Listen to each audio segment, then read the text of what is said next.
What's going on, YouTube? This is SG1 Sports, and you're watching our college football channel. How about the surprise teams? How about the surprise teams in college football this past season? There were really not as many as you might think. As I was making this list, it's interesting.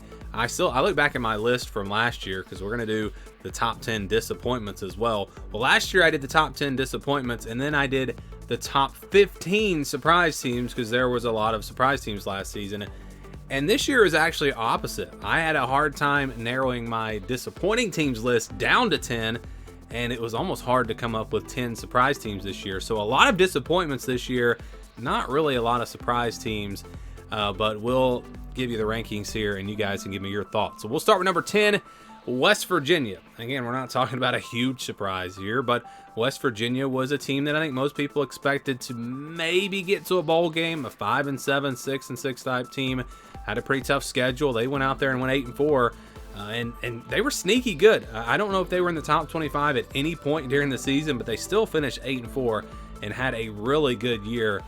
Just considering, and part of this, and we'll talk about this more on the disappointing teams list, but part of this was because a lot of teams in the Big 12 were not as good as we thought they were going to be. So maybe that was part of it, but still going 8-4, a big accomplishment, I thought, for West Virginia, and they make it in here at number 10.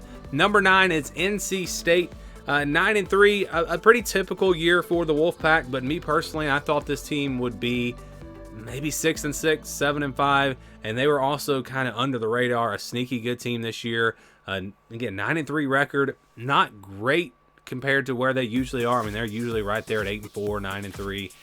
But I didn't expect it. So for me personally, and I kind of go back to the preseason, I talked about NC State and Pitt. I felt like one of those teams was going to be a big disappointment this year. Well, it wasn't NC State, it was Pittsburgh. But yeah, NC State in there at 9-3, pretty good year for them. And again, under the radar, just nobody talking about NC State this season. Number 8, Iowa State. So 7-5 was their record. Not competing for a Big 12 championship, but still a good season. And this one's kind of interesting because if you asked me back in, say, the spring, I would have said 7-5. Yes, that's pretty accurate. That's probably about where Iowa State will be. But then they lost their quarterback, and other players were out, suspended, and all that. And so coming into the actual start of the season, this is a team that you figured was probably going to be, not getting to a bowl game, and they did. They went 7-5. Again, other teams in the Big 12 struggled. Maybe that helped them, just like with West Virginia. But again, a roster that lost some key players that didn't play at all this season. So getting to 7-5 to me was a surprise. Iowa State, very good a year for them. Number 7 is Washington, 13-0. Now, no one is shocked that they won the Pac-12. No one's shocked that they're going to the college football playoff.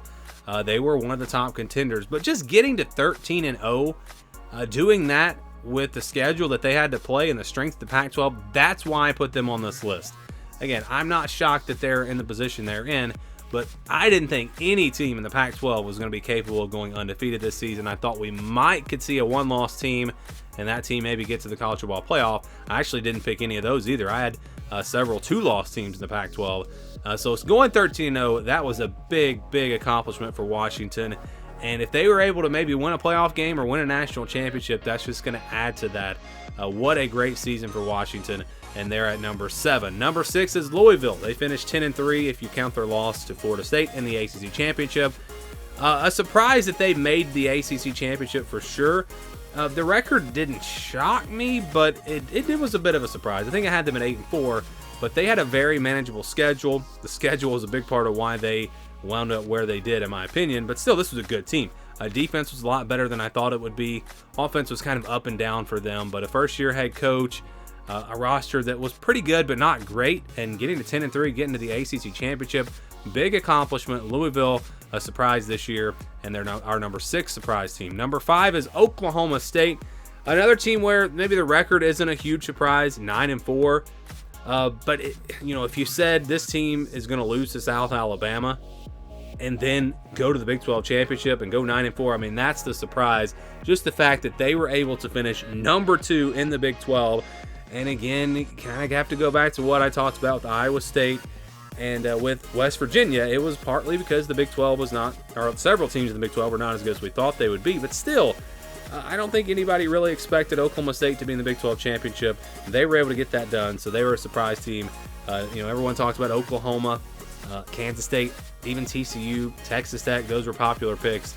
Oklahoma State definitely under the radar. And again, if you look at where they were halfway through the season, then where they finished, then you definitely say this team was a surprise because they started, again, very slow. Next is number 4, Arizona. Arizona 9-3. This was a surprise team, a dark horse team for me in the preseason, but not 9-3. I didn't have them.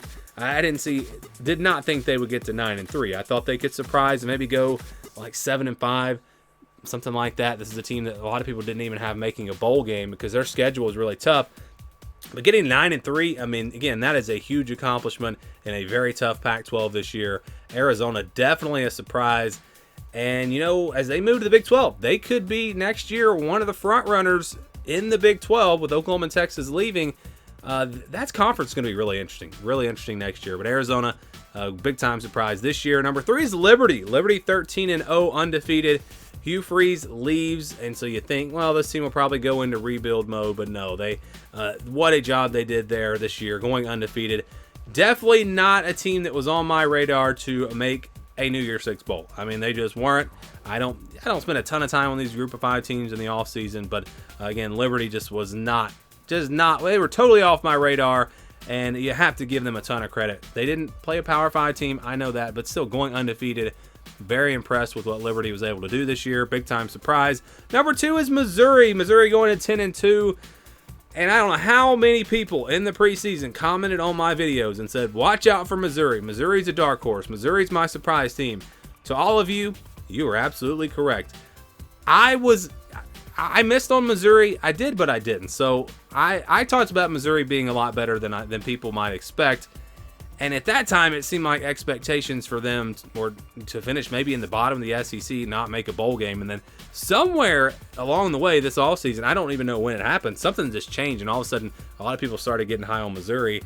And I didn't go that far. I thought this team would make a bowl game this year, and which was better than, again, some of the early expectations, like all the way back to last spring. So I thought that I was actually going to be pretty high on them, and it turns out I was pretty low on them. But yeah, a lot of people saw this coming. I didn't see 10-2 coming, I'll be honest. I thought maybe they could make a run at 8-4 or 9-3, but 10-2, what a season for Missouri. This was a legit team, had a great season, and they're our number 2 surprise team. But our number 1 surprise team is actually a team you probably haven't really thought about, but it's Northwestern.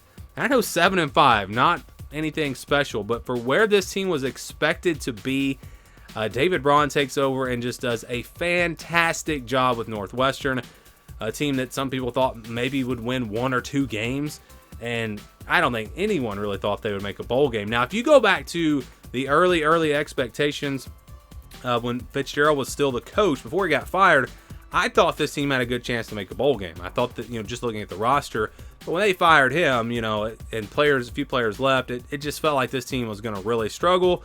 And again, maybe just like in the Big 12, this was partly because the Big 10 West was awful this year.